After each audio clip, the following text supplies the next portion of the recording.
মনে রাখতে হবে নূহ নবী আলাইহিস সালাতু ওয়াস সালাম তিনি দীর্ঘ 700 বছর তিনি ঈমানের দাওয়াত দিয়েছেন। সবথেকে বেশি সময়ে অল্প মানুষ হেদায়েত প্রাপ্ত হয়েছেন যে নবীর যুগে, সেই যুগটা ছিল নূহ নবীর যুগ। সেই তুলনায় আজকের দিনে এই মাহফিল হবার ক্ষেত্রে আপনি বলবেন ডেভেলপ হয়নি, আমি বলবো হয়েছে। প্রতিটা মানুষ আজ মাহফিলে বসুক আর নাই বসুক, এই যে মিডিয়া ভাইয়েরা এরা যারা এই যে ইউটিউব করে, এ থেকেও অনেক ফায়দা হয়েছে। এখন সবার হাতে মোবাইল, ওয়াজ নসিহত শুনে শুনে মানুষ অনেক কিছু জানতে পেরেছে, অনেকটা ইসলামের দিকে এগিয়ে গেছে, এটা অস্বীকার করার জায়গা নেই। আজ যদি এই দিনী প্রতিষ্ঠানগুলো বন্ধ হয়ে যেত বা না থাকতো, অবশ্যই মনে রাখতে হবে ইসলাম ডুবে যেত আস্তে আস্তে। কারণ এই ইসলাম প্রচারের এই তরিকায় তো রাসূলুল্লাহ আমাদেরকে শিখিয়েছেন, রাসূলুল্লাহ আমাদেরকে বলেছেন। قال النبي صلى الله عليه وسلم العلماء ورثة الأنبياء। হে দুনিয়ার মুসলমানেরা, হে দুনিয়ার ঈমানদারেরা, ও আমার উম্মতিরা, আমি বিশ্বনবী সরওয়ারে কায়নাত রাসূল পাক সাল্লাল্লাহু আলাইহি ওয়াসাল্লাম জানিয়ে দেই, পৃথিবীর জমিনে একদিন আমি রাসূল আর থাকব না। কারণ প্রতিটা নফসকে মহান আল্লাহ মৃত্যুর স্বাদ চাকাবেন। আল্লাহ কোরআন দ্বারা জানিয়ে দিয়েছেন, কুল্লু নাফসিন যায়িকাতুল মাউত, প্রতিটা নফসের একদিন না একদিন মৃত্যুর স্বাদ গ্রহণ করতে হবে। এ আমার সাহাবীরা, আমি বিশ্বনবী সরওয়ারে কায়নাত রাসূল পাক সাল্লাল্লাহু আলাইহি ওয়াসাল্লাম এই পৃথিবী ছেড়ে আমি একদিন বিদায় নেব, কিন্তু না মনে রাখো হে আমার সাহাবীরা, একদিন আমি রাসূলুল্লাহ দুনিয়াতে থাকব না, কিন্তু এই দ্বীন এবং ইসলামকে টিকিয়ে রাখার জন্য আমার ওয়ারিস হিসাবে দুনিয়াতে আলেম সম্প্রদায় থাকবে। তাদের দ্বারা এই দ্বীন কিয়ামত পর্যন্ত প্রচার হবে। একবার জোরে বলুন। আমরা যতই ভাবি এ প্রচার বন্ধ হবে না, এ প্রচার কিয়ামত পর্যন্ত বন্ধ হবে না। কারণ রাসূলুল্লাহ বলেছেন, রাসূলুল্লাহর জবান থেকে যে কথা বার হয় স্বয়ং আল্লাহর কথা। একবার জোরে বলুন। কারণ রাসূলুল্লাহ নিজের কোনো কথা নিজের থেকে বলেন না, আল্লাহ যা বলতে বলেন তাই রাসূল বলেন। অতএব পৃথিবীতে কিয়ামত পর্যন্ত এই দিনের আলোচনা হবে, দিনের মাহফিল হবে। ওই জন্য আমি বলছি, ব্যতিক্রম মানুষ থাকে, অনেক ভালো কাজের পিছনে শয়তানের ওয়াসওয়াসা, প্রতিটা ভালো কাজের ক্ষেত্রে শয়তানের ওয়াসওয়াসা থাকবে, শয়তানের ধোঁকা থাকবে। তাকে উপেক্ষা করে আমাদেরকে সেই ভালো কাজগুলো করার জন্য আমাদেরকে এগিয়ে যেতে হবে। এটা হলো আল্লাহ পাকের বান্দা, গোলাম হিসাবে, নবীর উম্মাত হিসাবে আমাদেরকে এই গোলামিত্ব করতে হবে। চলুন, আমি আলোচনা শুরুর পূর্বেই আমি বলেছিলাম এটা একটি গুরুত্বপূর্ণ মাস, রজব মাস। এই রজব মাসের একটা তারিখ আছে, যে তারিখটা উল্লেখযোগ্য আমাদের জন্য, সেটি হলো 27শে রজব, দিবাগত রাত, যে রাতে বিশ্ব নবীর সাথে মহান আল্লাহর দিদার হয়েছিল, মেরাজ হয়েছিল। বলুন সুবহানাল্লাহ। এই সেই রজব মাস।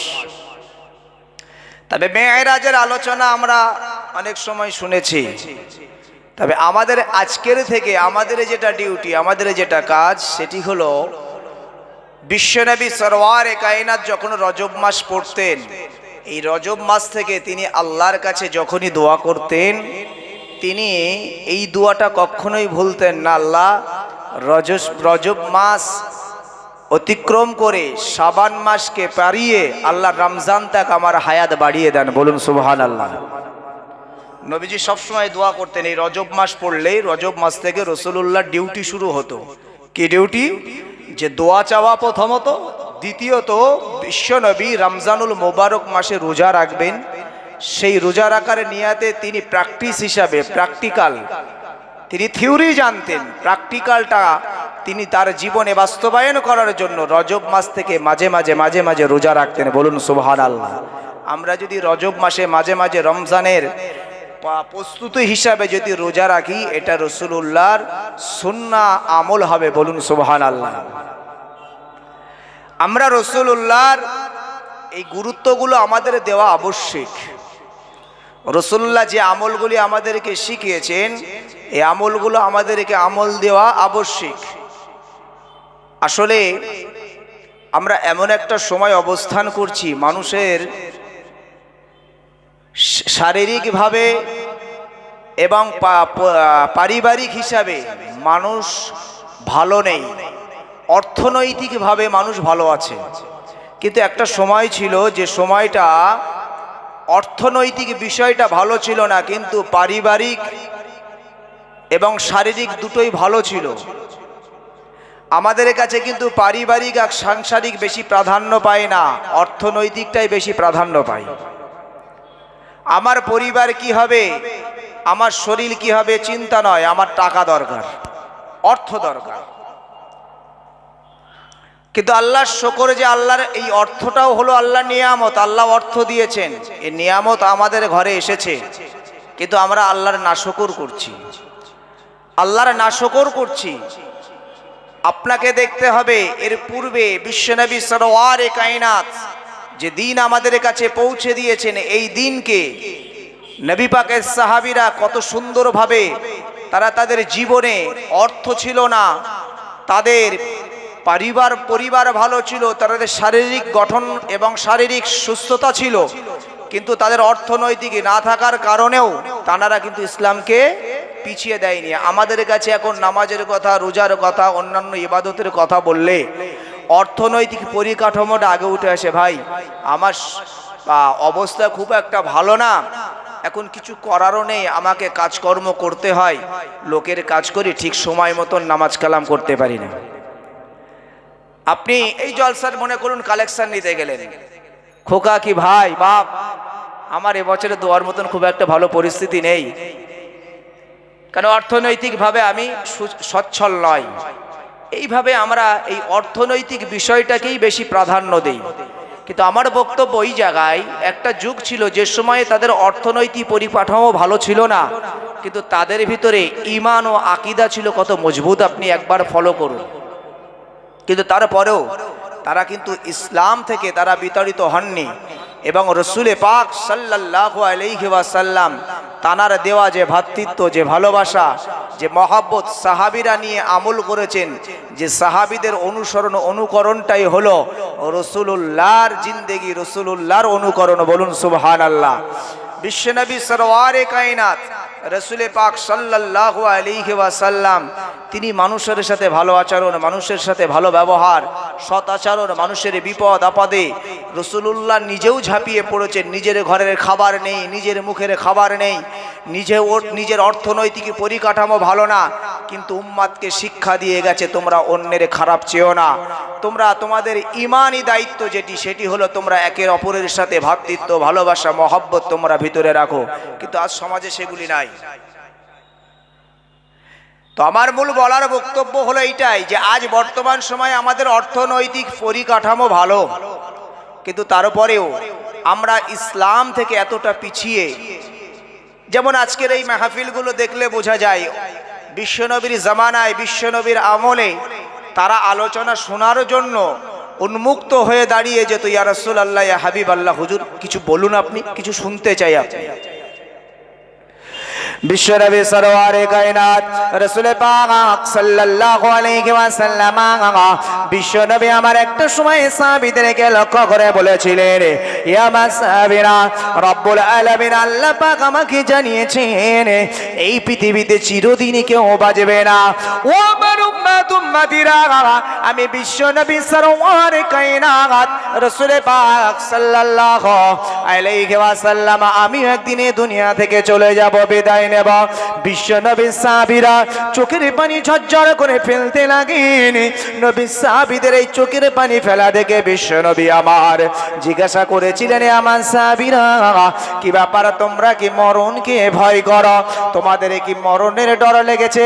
সাহাবীরা বলেছিলেন, না ইয়া রাসূলুল্লাহ ইয়া হাবিবাল্লাহ, হুজুর আমরা দুনিয়া থেকে বিদায় নেব, আপনিও যে দুনিয়া থেকে বিদায় নেবেন, আমরা পরলোক গমন করব, আপনিও পরলোক গমন করবেন, এটা তো স্বাভাবিক।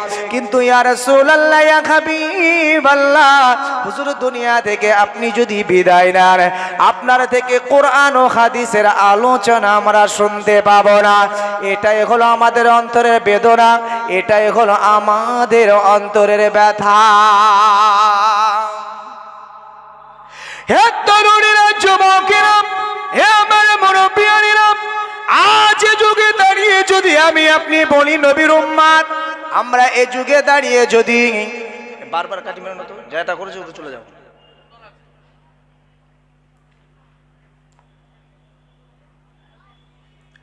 তো বিশ্বনবী সরওয়ারে কায়নাত রাসূলে পাক, খুব সুন্দর আওয়াজ আছে, আর কিছু করতে হবে না, সুন্দর, খুব সুন্দর বাজছে, কোনো হাত দেওয়ার দরকার, তুমি যাও, অসুবিধা হলে মেটে গেল।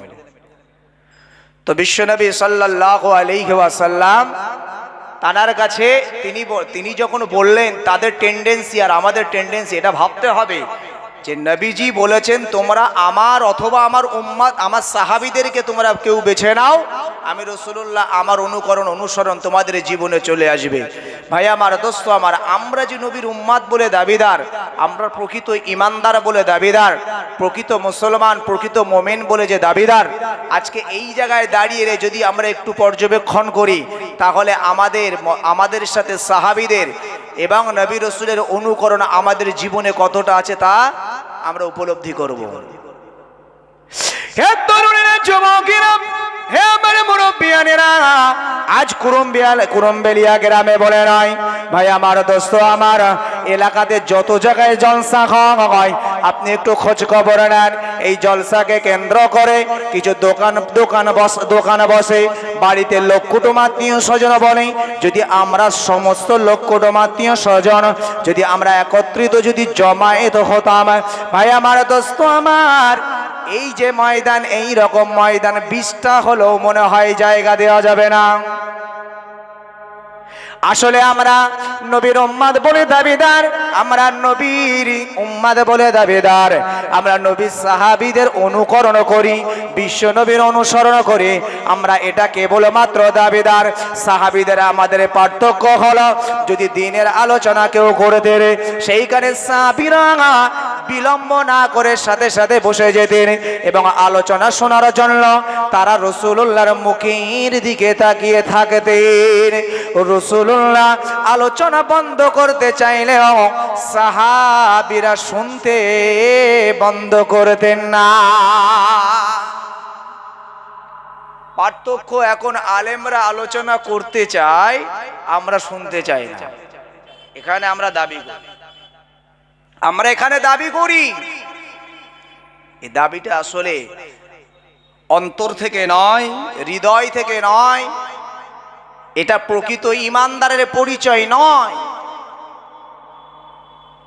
সুলামানিকেরা, জওয়ানিরা, রব্বুল আলামিন আল্লাহ পাক কোরআনে কারীমে ইরশাদ করেছেন, ইয়া আইয়ুহাল্লাযীনা আমানু, হে ঈমানদারেরা, হে বিশ্বাসীগণেরা, যারা তোমরা আমি আল্লাহ আমার উপরে তোমরা রব বলে মেনে নিয়েছ, আমি রব্বুল আলামিন আল্লাহ জানিয়ে দিই, হাক্কা তুকাতিহি, না না না, হে আমার বান্দা বান্দিরা, তোমরা আমি রব্বুল আলামিন আমানুত্তাকুল্লাহ হাক্কা তুকাতিহি, তোমরা আমি আল্লাহ আমাকে মানার মতন মানো। তোমরা যদি আমাকে মানার মতন না মানো, আমি রব্বুল আলামিন আল্লাহ পাক ওয়ালা তামুতুন্না ইল্লা ওয়া আনতুম মুসলিমুন, শেষ অংশেই বলেছেন আল্লাহ, হে দুনিয়ার বান্দা বান্দিরা, না না না, তোমরা প্রকৃত মুসলমান না হয়ে মরো না। অর্থাৎ এই আয়াত দ্বারা আমরা বুঝতে পারি, ঈমান আনার পরে যদি আমরা আল্লাহকে এবং রাসূলকে, নবীর সাহাবীদের অনুকরণ যদি আমাদের ভিতরে বাস্তবে রূপ না দিতে পারি, আমরা প্রকৃত মুসলমান হতে পারি না। প্রকৃত মুসলমান হতে গেলে আমাদেরকে পরিপূর্ণতার শিখরে পৌঁছাতে হবে, পরিপূর্ণভাবে আমাদেরকে আমল দিতে হবে। মাইকে আওয়াজ শোনা যায়, ঘরে বসে জলসা শোনা যায়, আপনি ঘরে বসে বসে মোবাইলেও ঘন্টার পর ঘন্টা ওয়াজ শুনতে পারেন। তবে তার এখানকার পার্থক্য রয়েছে। এটা হলো জান্নাতের বাগান। ভাই আমার, দোস্ত আমার, আমরা মোবাইলে অনেক কিতাব পড়ি, অনেক আমরা গজল, আপনার কোরআন তেলাওয়াত করি। আমি স্বাভাবিকভাবেই বলছি, যারা আমরা গুগল থেকে অনেক বিষয়ের আলোচনা আমরা মোবাইলে দেখে দেখে পড়ি, আর এই বিষয়ের আলোচনাগুলি আপনি সম্মুখে বই রেখে পড়বেন, দুটো কিন্তু এক হবে না। যারা কোরআন শরীফ পড়তে পারেন, আমরা বিশেষ করে পড়ি, এই জন্য আমি আমারটা দিয়ে বলছি, যখন সামনে কোরআন নিয়ে খুলে কোরআন পড়ি, ওই কোরআন পড়ার যে মজা পাই, মোবাইলে বার করে যখন কোরআন দেখে দেখে পড়ি ওই মজা পাওয়া যায় না। হে তরুণেরা, যুবকেরা, হে আমার মুরব্বিয়ানেরা, তার কারণ হলো এটার সাথে একটা সম্পর্ক রয়েছে। যিনি কিতাব সম্মুখে রেখে যিনি কিতাব তেলাওয়াত করে, কিতাবের একটা বরকত রয়েছে। এই বারাকাটা আমরা বুঝতে পারি না, বুঝে আসে না। যদি আমরা একটু তাহাকিক করি, হাকিকত যদি আমরা একটু বোঝার চেষ্টা করি, তাহলেই আমরা বুঝতে পারো। ভাই আমার, দোস্ত আমার, বুঝার জন্য যে যোগ্যতা, যে জ্ঞান আপনার থাকা দরকার, যদি ওই যোগ্যতার শিখরে পৌঁছাতে পারেন, আপনি তার অর্থ বুঝতে পারবেন। কিতাব সম্মুখে রেখে পড়ার বরকত আর আমি মোবাইলে দেখে পড়া, দুটো কখনোই এক হয় না। ঘরে বসে আপনি ওয়াজ শুনবেন, ও ওয়াজ শোনা আর এই মাহফিলে বসে ওয়াজ শোনা কখনোই এক হতে পারে না। বিশ্বনবী বলেছেন, ও আমার উম্মত উম্মতিরা, যেখানে দ্বীনের আলাপ আলোচনা হয়, যেখানে কোরআনের আলাপ আলোচনা হয়, হে আমার উম্মত উম্মতিরা, মনে রাখো, সেই সমস্ত স্থানে মহান আল্লাহ পাক আল্লাহ তাআলা তার খাস রহমত অনবরত নাজিল হতে থাকে। একবার জোরে বলো। দুনিয়ার সব থেকে নিকৃষ্ট জায়গা এবং সব থেকে উৎকৃষ্ট জায়গা আপনাদের জানা।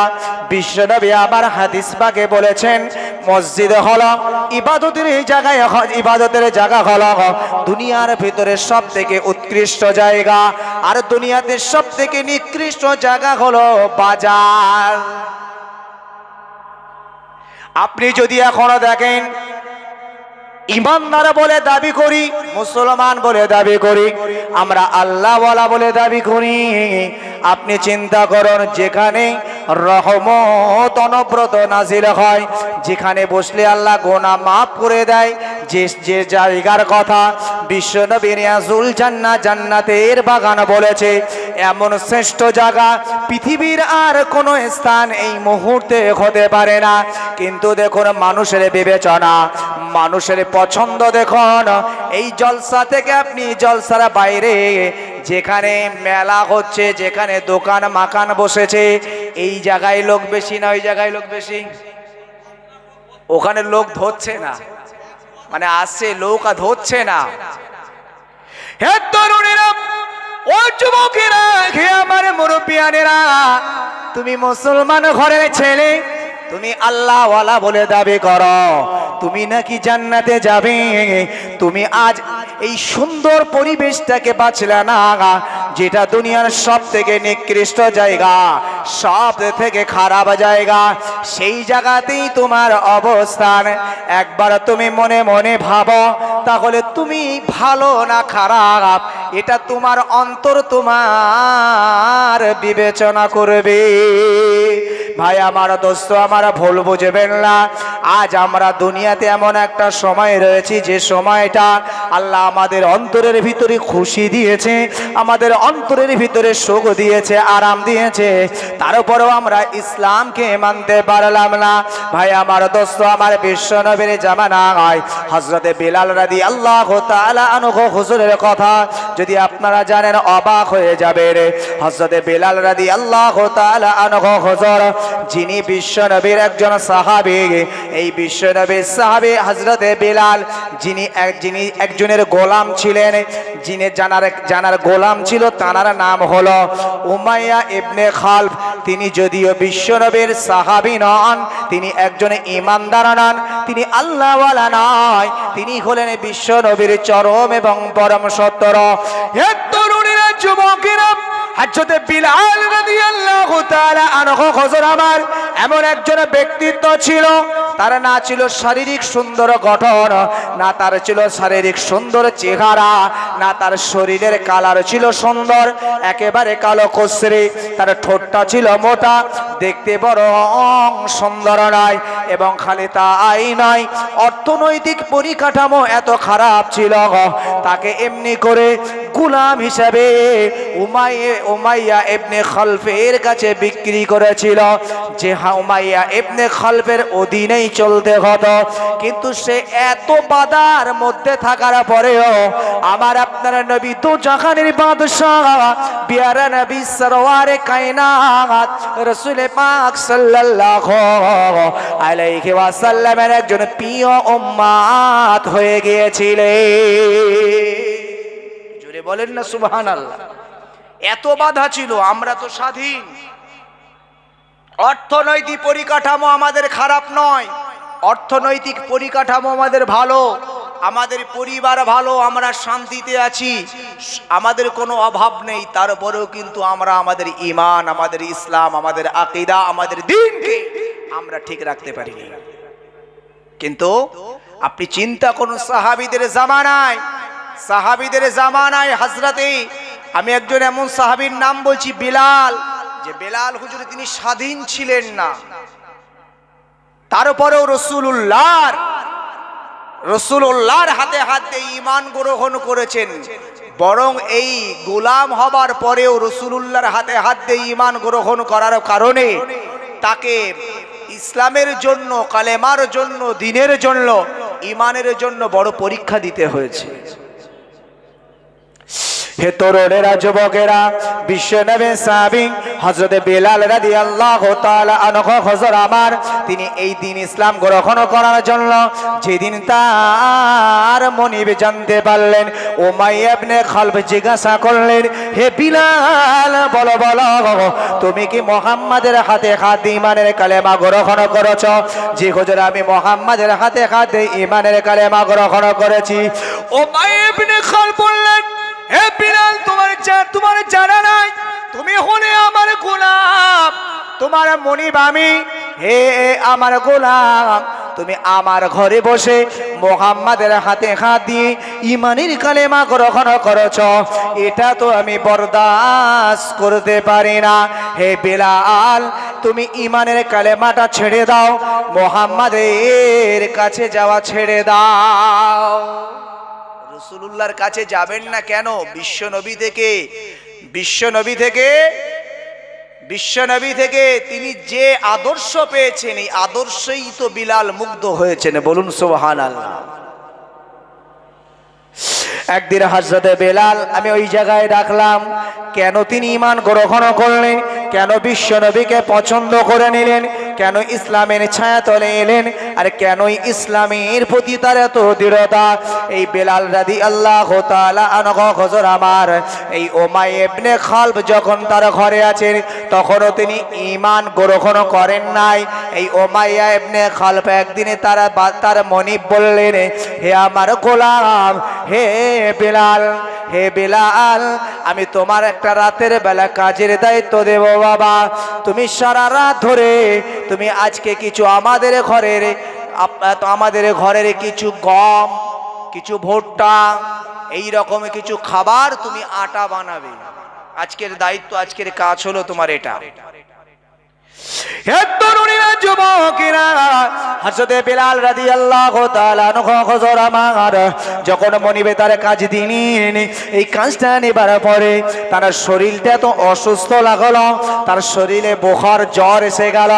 হযরত বিলাল রাদিয়াল্লাহু তাআলা আনহু হুজুরের এত শরীরে জ্বর, এত তার শরীরের টেম্পারেচার বেশি, শরীরটা এত দুর্বল, উঠার মতন ক্ষমতা না হয়। সারা রাত ধরে তিনি আর ওই আটা গমগুলো তিনি বানাতে পারলেন না। ভাই আমার দোস্ত আমার, হযরত বিলাল রাদিয়াল্লাহু তাআলা আনহু হুজুর সকালবেলা তখনও তিনি বিছানায় শুয়ে, এমন সময় তার মনিব উমাইয়া ইবনে খালফ এলো। হে বিলাল, কি ব্যাপার বলো, তুমি এখনো বিছানায় ঘুমিয়ে, কি ব্যাপার হে বিলাল, তুমি কি তোমার রাতের ডিউটি পালন করো নাই? ওই সময় বিলাল বললেন, হে আমার মনিব, হে উমাইয়া ইবনে খালফ, আমি বিলাল রাদিয়াল্লাহু তাআলা আনহু হুজুর, আমার শরীরটা এত অসুস্থ, আমার শরীরটা এত দুর্বল যে আমি আপনার দেওয়া এই যে কাজগুলি যাতাতে আমি আমার গম, আপনার ভুট্টাগুলোকে নিয়ে আমি যে আটা বানাবো, এই শক্তি আমার শরীরে ছিল না। আমি সারা রাত বিছানায় একাই ঘুমিয়েছি। হযরতে বিলাল যখন কথা বললেন, উমাইয়া ইবনে খালফ বললে, তুমি আমার গোলাম, আমি তোমার কাজে দিয়েছি, তোমার শরীর অসুস্থর কথা আমার দেখার নয়। তুমি আমার কাজ করবে, তুমি আমার গোলাম, তুমি আমাকে কাজ দেখাচ্ছ। আমি আসলে বুঝাতে চেয়েছি রাসূলুল্লাহর প্রতি তার স্নেহ, তার ভালোবাসা, কিভাবে ইসলামে এলেন আর কিভাবে ইসলাম থেকে তাকে বিতাড়িত করতে চেয়েছেন, তারপরেও তিনি ইসলাম থেকে বিতাড়িত হননি। হযরত বিলাল রাদিয়াল্লাহু তাআলা আনহু হুজুরকে নবীজি সাল্লাল্লাহু আলাইহি ওয়াসাল্লাম তিনি আমাদেরকে শিক্ষার জন্য বললেন, হে আমার দুনিয়ার উম্মতিরা, দেখো ওই দিনে বিলাল কি তার মনিব উমাইয়া ইবনে খালফ এত মারা মেরেছিল, এমনি করে মেরেই ক্ষান্ত নাই, বরং উমাইয়া ইবনে খালফ তার ঘরের ভিতর থেকে বার করে দিল। তার মুখে কোনো খাবার দেওয়া যাবে না, তাকে কোনো আহার দেবে না, ঘর থেকে বাইরে বার করে হযরত বিলাল রাদিয়াল্লাহু তাআলা আনহু হুজুরকে রেখে দিলেন। অবাক কাণ্ড, এই বিলাল আল্লাহর কি মহিমা! আল্লাহ পাক আল্লাহ তাআলা তার 3 দিন তার শরীরের এই বুখার কমে নাই, তিনি উঠতে পারছেন না। একদিকে যেমন তার শারীরিক দুর্বলতা, শারীরিক অসুস্থতা রয়েছে, অপরদিকে এই উমাইয়া ইবনে খালফ বলেছেন, তোমরা কেউ বিলালের মুখে একটা লোকমা খাবার যেন কেউ না দাও, আমি বিলালকে খেতেও দেব না, বিলালের অসুস্থতার জন্য ঔষধ দাওয়াও আমি দেব না, যতক্ষণ পর্যন্ত ওই বিলাল আমার দেওয়া কাজ যতক্ষণ পর্যন্ত সে সুসম্পূর্ণ না করবে, ততক্ষণ পর্যন্ত আমার কোনো অর্থ তার পিছনে খরচ হবে না। হযরত বিলাল হুজুরকে রাস্তার ধারে এক জায়গায় ফেলে রেখেছেন। কত মক্কার মানুষ আসে যায়, বিলালকে দেখে কেউ কোনো কথা বলেন না। ওই রাস্তা দিয়ে আমার আপনার নবী দুজাহানের বাদশা পিয়ারা রাসূল সাল্লাল্লাহু আলাইহি ওয়াসাল্লাম আসছেন, কখনো ঈমান গ্রহণ করে নাই। বিশ্ব নবী আমার, তিনি এত দয়ার নবী, এত মায়ার নবী। আমার দোস্ত আমার, কোরআন শরীফে আমার আল্লাহ বললেন, হে আমার বান্দা বান্দিরা, মনে রাখো আমি তোমাদের রব, আমি তোমাদের স্রষ্টা। পৃথিবীতে আমি যুগে যুগে নবী রাসূল পাঠিয়েছি, কিন্তু না না না, ও আমার বান্দা বান্দিরা, শেষ জামানার নবীকে, শেষ জামানার পয়গম্বর প্রফেটকে আমি এমন হৃদয় তাকে বানিয়ে দিয়েছি যে তার উম্মত যদি কোনো কষ্ট পায়, সেই কষ্টই সেই নবী ব্যথিত হয়। একটু জোরে হয় না? নবীজি আমাদের কষ্টেই ব্যথিত হন।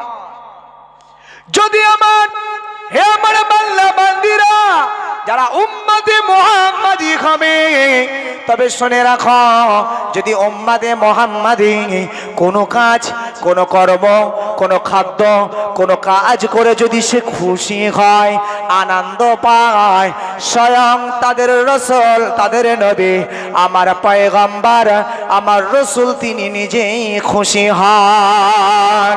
ভাই আমার দোস্ত আমার 1 তারিখের কথা এখানে মনে পড়ে যায়। আমি ওয়াজ কোনোটাই ভুলি নাই, সব ওয়াজ আমি আপনাকে লাইন বাই বোঝাবো। আসলে যে বিষয়টা উঠে আসে সেই বিষয়টা একটু খুলে না বললে সেটা আর তৃপ্তি হয় না। ভাই আমার দোস্ত আমার বিশ্বনবী আমার তিনি কত করুণাময়, তিনি কতটা আমাদের জন্য রহমত।